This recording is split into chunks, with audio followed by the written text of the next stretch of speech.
한국 경제 역사상 최악의 먹튀 회사가 있습니다. 이 회사는 7조 2천억 원짜리 회사였습니다. 대한민국 유통업계 2위, 직원 2만 명, 협력업체 10만 명이 먹고 사는 거대한 공룡이었죠. 그런데 10년 만에 이 회사의 가치가 완전히 증발해버렸어요. 지금 이 회사는 전기요금을 못 내서 매장 조명을 끄고 있고 물건값을 못 줘서 라면도 샴푸도 진열대에 없습니다. 더 충격적인 건 전문가들이 이 회사를 살리는 것보다 죽이는 게 1조 원 더 이득이라는 보고서를 냈다는 겁니다. 삼성과 영국 테스코가 키운 금싸라기 회사가 어떻게 이 지경이 됐을까요? 오늘 그 전말을 낱낱이 파헤쳐 보겠습니다.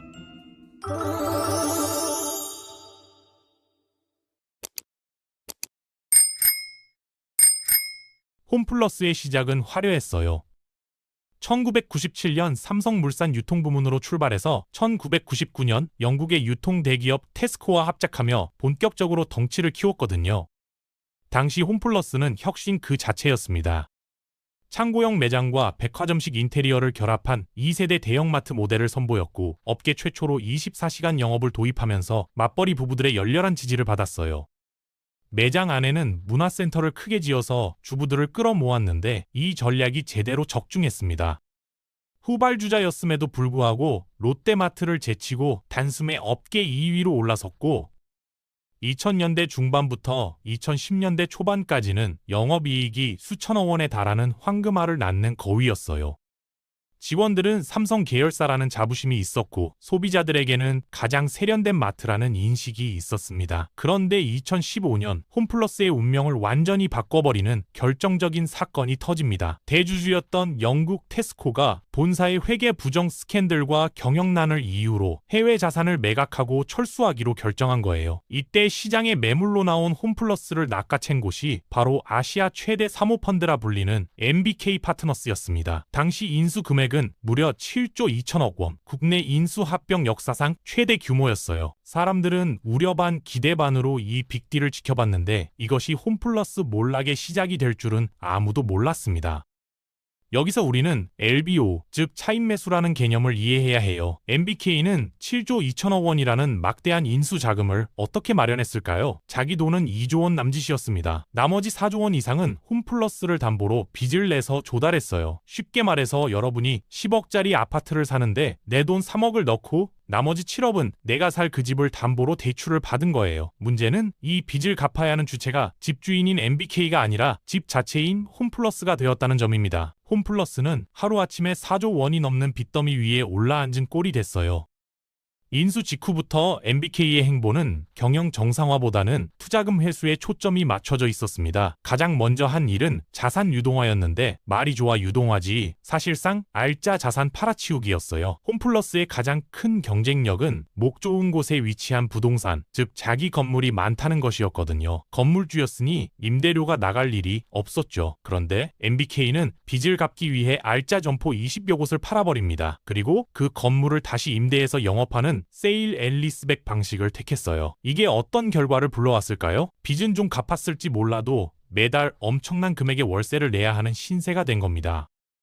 영업이익이 나도 임대료로 다 빠져나가는 구조가 고착화됐어요. 실제로 지난 10년간 MBK가 점포 매각 등으로 회수한 자금만 약 4조 원에 달한다고 합니다. 그런데 이 돈은 홈플러스의 경쟁력을 키우는 데 쓰이지 않았어요. 빚을 갚고 배당금을 챙기는 데 쓰였죠. 경쟁사인 이마트와 롯데마트가 쿠팡과 알리에 대항하기 위해 물류센터를 짓고 온라인 배송 시스템에 천문학적인 돈을 쏟아부을 때 홈플러스는 월세 내고 이자 갚느라 혁신의 타이밍을 완전히 놓쳐버렸습니다. 경쟁사들이 새벽 배송이니 로켓 배송이니 하면서 미래를 준비할 때 홈플러스는 과거의 자산을 하나씩 팔아가며 연명하고 있었던 거예요. 심지어 상황이 악화되자 MBK는 더 기가 막힌 짓을 시도합니다. 덩치가 커서 안 팔리는 홈플러스 전체 대신 그나마 장사가 잘 되는 기업형 슈퍼마켓 홈플러스 익스프레스만 따로 떼어내 파는 쪼개기 매각을 추진한 거예요. 몸통은 병 들어가는데 돈이 되는 팔다리만 잘라 팔아서라도 자금을 회수하겠다는 심산이었죠. 하지만 이마저도 실패했습니다. 알맹이만 쏙 빼먹고 껍데기만 남기려는 속셈을 시장이 모를 리 없으니까요. 투자가 없으니 성장이 멈추고 성장이 멈추니 매출이 줄고 매출이 주니 다시 자산을 파는 죽음의 나선에 빠진 겁니다. 그 결과가 2025년 현재 우리가 목격하고 있는 처참한 현실이에요. 홈플러스는 2021년부터 4년 연속 적자를 기록했고 누적 영업손실만 9천억 원에 달합니다. 빚은 1조 8천억 돈이 넘고 세금도 700원이나 체납된 상태예요. 돈줄이 마르다 보니 가장 먼저 터진 곳은 협력업체들과의 신뢰였습니다. 물건을 납품해도 대금을 제때 주지 못하자 식품업계와 생활용품업계가 등을 돌리기 시작했어요. 삼양식품은 불닭볶음면 공급을 중단했다가 겨우 일부만 재개했고 아모레퍼시픽과 LG생활건강 같은 대기업들도 물량을 대폭 줄이거나 끊었습니다. 오리온 과자도 80%에서 90%나 물량이 줄었어요. 마트에 갔는데 물건이 없으면 소비자는 다시 오지 않잖아요. 매출이 더 떨어지는 악순환입니다. 심지어 일부 점포는 전기요금을 내지 못해 한전으로부터 단전 예고장을 받았고 영업을 하기 위해 간신히 전기만 안 끊기게 조치하고 있는 실정이에요. 직원들의 국민연금과 의료보험료마저 체납되고 있다는 사실은 이 회사가 사실상 뇌사 상태에 빠졌음을 보여줍니다. 주말 저녁에 카트를 끌고 대형마트에 갔는데 진열대가 텅 비어 있고 매장 안이 어두컴컴한 거예요. 전기요금을 못 내서 조명을 최소한으로 켜뒀기 때문입니다. 전쟁터나 경제위기를 맞은 제3세계 국가의 이야기가 아니에요. 바로 2025년 대한민국에서 벌어지고 있는 실제 상황입니다. 법정관리, 즉 기업회생 절차에 들어간 홈플러스는 현재 새 주인을 찾기 위해 필사적이에요. 하지만 시장의 반응은 냉담하다 못해 싸늘합니다. 최근 진행된 매각 본 입찰에 참여한 기업은 단 한 곳도 없었어요. 왜일까요? 3조 원이 넘는 빚덩어리에 매년 수천억 원 적자가 나고 경쟁력을 이미 상실한 회사를 누가 비싼 돈 주고 사겠습니까? 유력한 인수 후보로 거론되던 우리 코가 석자라며 손사래를 쳤습니다. 상황이 다급해지자 홈플러스 측은 아주 기가 막힌 논리를 들고 나왔어요. 이른바 아파트 갭 투자론입니다.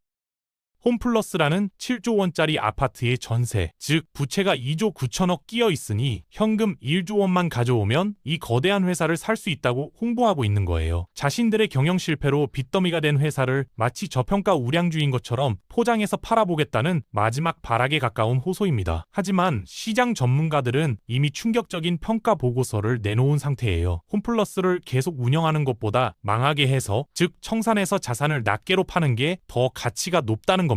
계속 기업 가치는 2조 5천억인데 청산 가치는 3조 6천억이래요. 살리는 것보다 죽이는 게 1조 원 더 이득이라니, 이 얼마나 비극적인 숫자입니까?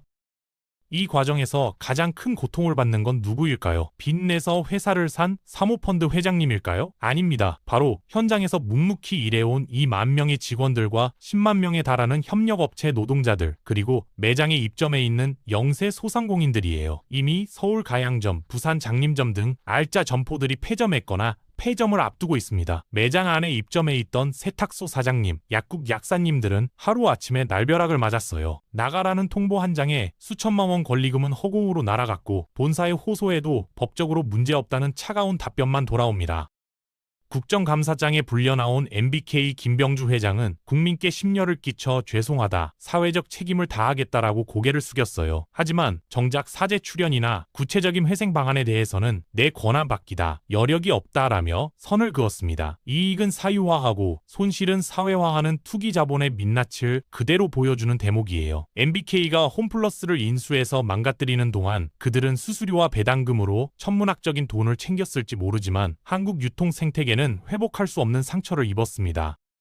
사실 MBK 파트너스의 이런 행태는 홈플러스가 처음이 아니에요. 이들이 과거에 인수했던 기업들의 말로를 보면 패턴이 보입니다. 2010년대 초반 MBK는 대우조선해양 인수전에 뛰어들었다가 실패했는데 당시에도 차입 매수 방식에 대한 우려가 컸어요. 이들이 인수한 다른 기업들도 비슷한 전철을 밟은 경우가 많습니다. 인수 후 자산 매각으로 투자금을 회수하고 회사가 어려워지면 손을 털고 나가는 방식이죠. 사모펀드의 본질이 투자 수익 극대화라는 점을 감안하면 이해가 안 되는 건 아니지만 그 과정에서 희생되는 건 항상 노동자들과 소상공인들이에요. 홈플러스 사태는 한국 대형마트 산업 전체의 위기를 보여주는 축소판이기도 합니다. 이마트도 롯데마트도 상황이 녹록지 않거든요. 쿠팡이 새벽 배송으로 시장을 휩쓸고 알리익스프레스와 테무 같은 중국 플랫폼들이 초저가 공세를 펼치면서 오프라인 대형마트의 입지가 급격히 좁아지고 있어요. 이마트는 그나마 온라인 전환에 투자를 했지만 홈플러스는 그럴 여력조차 없었던 거죠. 월세 내고 이자 갚느라 미래를 준비할 돈이 없었으니까요. 결국 결국 시대의 변화에 적응하지 못한 공룡의 최후를 맞이하게 된 겁니다. 이제 홈플러스에게 남은 시간은 얼마 없어요. 법원은 오는 12월 29일까지 회생 계획안을 가져오라고 최후 통첩을 보냈습니다. 이때까지 인수자가 나타나지 않거나 채권단이 납득할 만한 계획이 나오지 않으면 홈플러스는 파산, 즉 청산 절차를 밟게 돼요. 이는 대한민국 경제에 엄청난 충격을 줄 겁니다. 10만 명의 대량 실직 사태, 수천 개 납품업체의 연쇄 도산, 그리고 지역 상권의 붕괴까지 단순한 기업 하나의 몰락이 아니라 사회적 재난이 될 수 있어요. 홈플러스는 지푸라기라도 잡는 심정으로 최근 경쟁사인 쿠팡이츠에 입점했습니다. 자존심을 버리고 경쟁 플랫폼에 올라타서라도 매출을 만들어 보겠다는 처절한 몸부림이에요. 대형마트 빅사 중 유일하게 퀸커머스 플랫폼에 들어간 거죠. 하지만 이미 기울어진 운동장을 이것만으로 뒤집기엔 역부족이라는 평가가 지배적입니다. 배송 플랫폼 입점으로 당장의 매출은 조금 늘릴 수 있겠지만 근본적인 체질 개선 없이는 한계가 명확하거든요. 게다가 쿠팡이츠 수수료까지 내야 하니 수익성은 더 악화될 수밖에 없어요.